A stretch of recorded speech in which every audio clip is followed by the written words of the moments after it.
Section 1. In this section you will hear a conversation between Rachel and Caesar. They are discussing a field trip for the following week. First, you will have some time to read questions 1 to 10.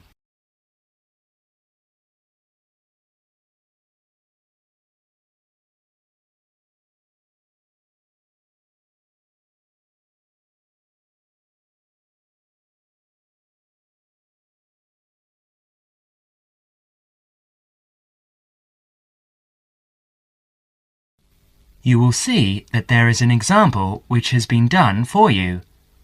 On this occasion only, the conversation relating to this will be played first. Hi, Caesar. How are you? Good, thanks, Rachel. I'm fine. I was going to ring you tonight, so it's a good thing I've run into you. I wanted to remind you about the field trip, the 2-day field trip next week. Caesar wanted to remind Rachel about the field trip next week, so next week is provided in the space. Now we shall begin.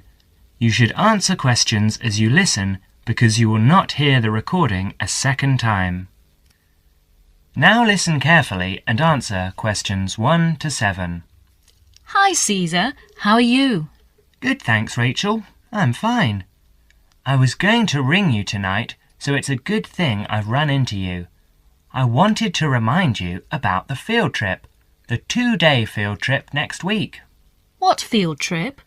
The geography field trip to the Warragamba Dam and the water treatment plant.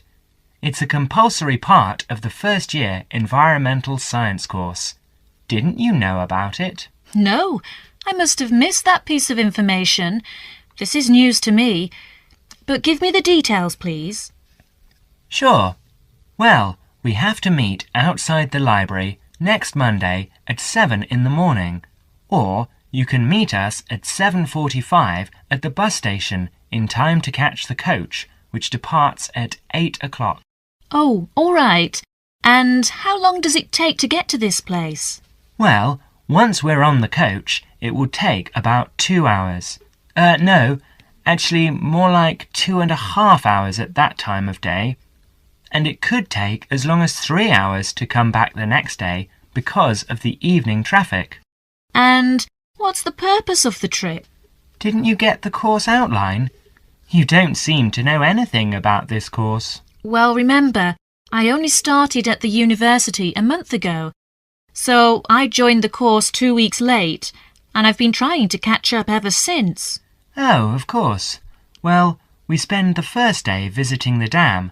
I believe we actually go inside the wall of the dam, which is really quite interesting, to see the dam functioning, you know, how much they regulate the water supply each day, depending on how much water is needed downstream in Sydney. Oh, okay. And, so if this is a 2-day trip, where are we staying? Not camping by the dam, I hope? No, not camping.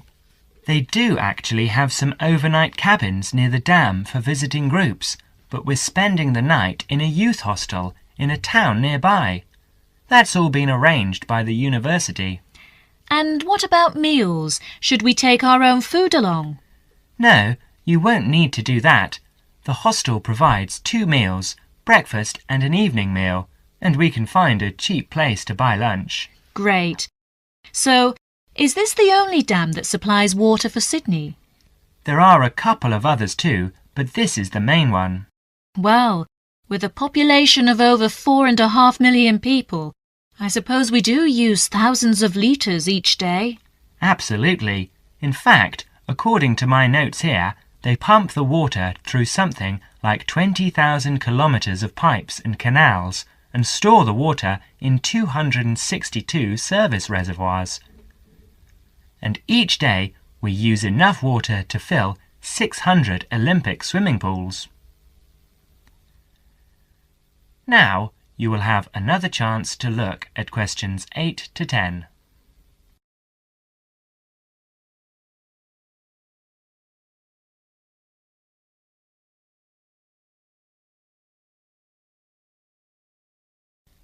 As the conversation continues, answer questions 8 to 10.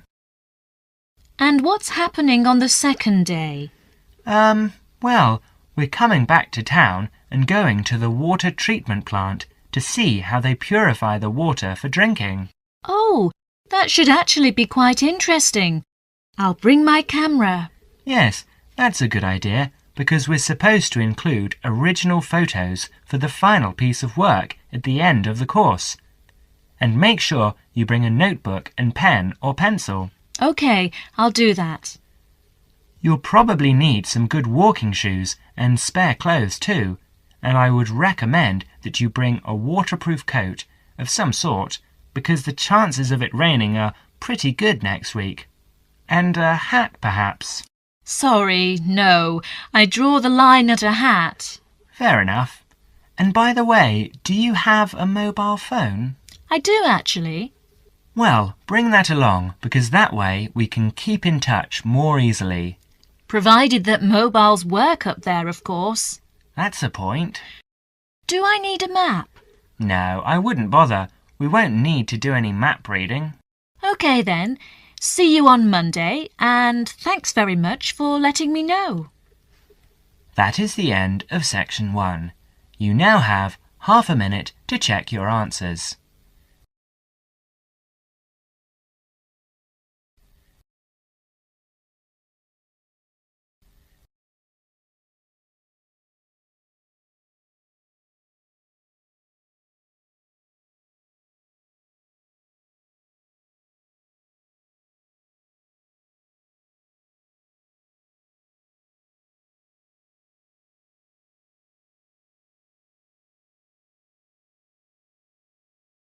Now turn to section 2.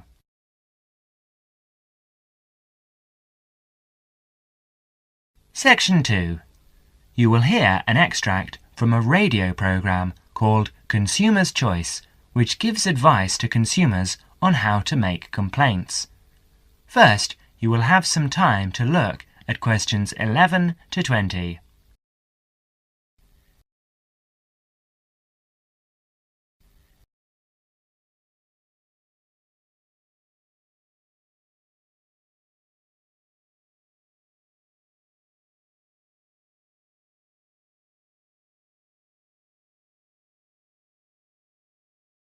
Now listen carefully and answer questions 11 to 15. Hello everyone! Welcome again to Consumer's Choice, which is the last in our present series. Isn't that right, Wendy? Yes, that's right. But we'll be back again after summer break with a new series. We'll tell you more about that later. But first, in today's programme, we start off with the missing photographs. We'll tell you a story of Miss Patty Ching, one of our listeners. We'll tell you how she has qualified for our Consumer of the Month award with her determination. Dennis? Thank you, Wendy. Well, Miss Patty Ching went on a holiday to Europe last month. This was her first ever trip abroad, and one for which she'd been saving for 10 years. Her tour took her around 12 countries in 21 days, and being a keen photographer, she took lots of photographs. 10 rolls of film, to be exact. About 360 photographs. When Patty got back home, she gave all her photos to top-class photo services for developing, and they vanished. She never saw them again. Of course, she was furious with the company and complained. They apologized and offered her compensation, 10 free rolls of film. This made her even more angry, and she rejected this completely inadequate offer and asked for $2,000. The company refused her request, so Patty wrote them a letter telling them to pay up in 10 days or she would take them to court. She received no reply. So she did take them to court. But 2 days before the case was due to be heard, she received a cheque for $2,000. Top Class had obviously made their minds up on how the judge would decide. Patty's case provides a lesson to all of us. If we want our rights as consumers, we've got to fight for them. So for her determination and spirit, we name Patty our Consumer of the Month. Now you will have another chance to look at questions 16 to 20.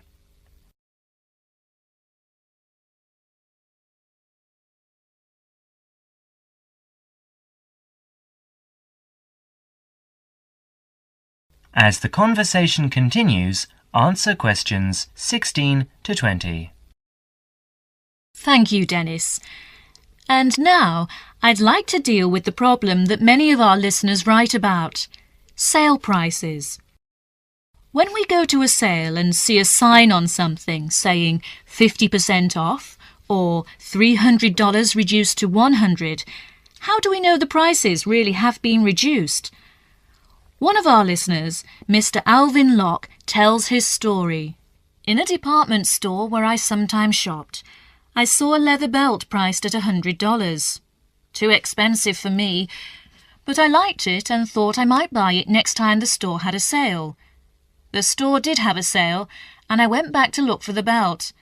It was there all right, but the ticket on it now read $200 reduced to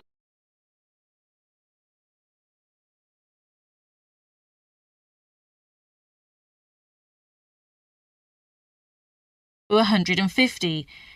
The sale price was actually higher than the normal price. What can we as consumers do in a case like this? The answer to Alvin's question is that, at the moment, all we can do is to complain to the store's management and bring these cases to the attention of the public. Bad publicity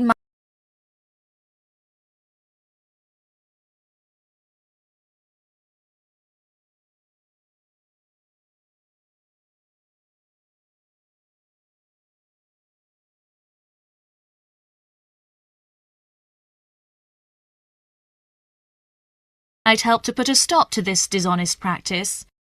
Of course, making a fuss about faulty goods or bad service is never easy. Most people dislike making a fuss. But if something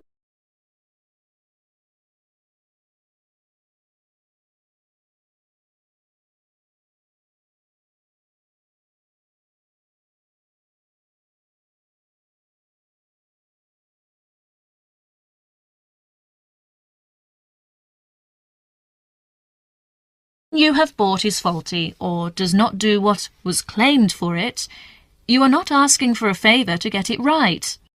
It is the shopkeeper's responsibility to take the complaint seriously and to replace or repair a faulty article or put right poor service, because he is the person with whom you have entered into an agreement. The manufacturer may have a part to play, but that comes later. So it's quite proper and reasonable to make a complaint about faulty goods or bad service. Well, Wendy, what do you think is the right way to do that? Well, the most important thing about making complaints, I think, is that they should be made to a responsible person in authority. Go back to the shop where you bought the goods, taking with you any receipt you may have. Ask to see the shop assistant in a large store.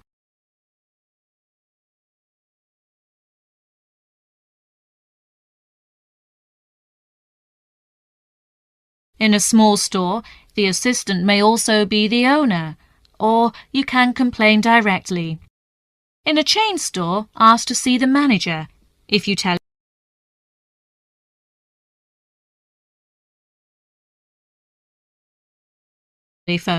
ask the name of the person who handles your inquiry, otherwise you may never find out who dealt with the complaint later. Even the bravest person finds it difficult to stand up in a group of people to complain. So, if you do not want to do it in person, write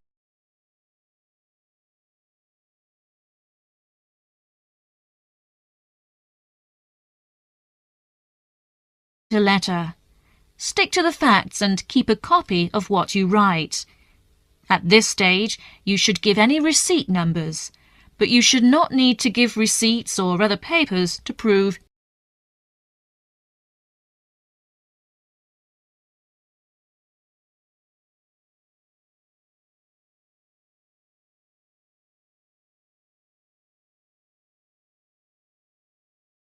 you get.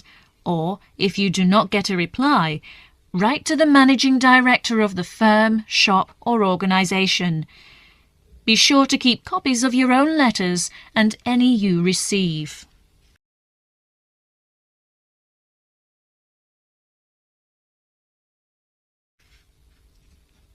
Well, thank you for your good advice. It's nice for every consumer to take an action when he or she gets bad goods or service. And of course, the consumer's choice will continue to press for the government to bring in laws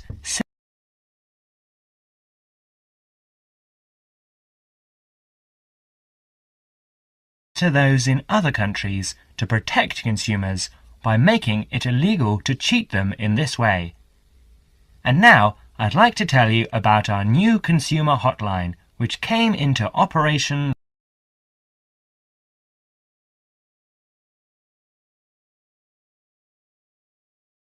last month.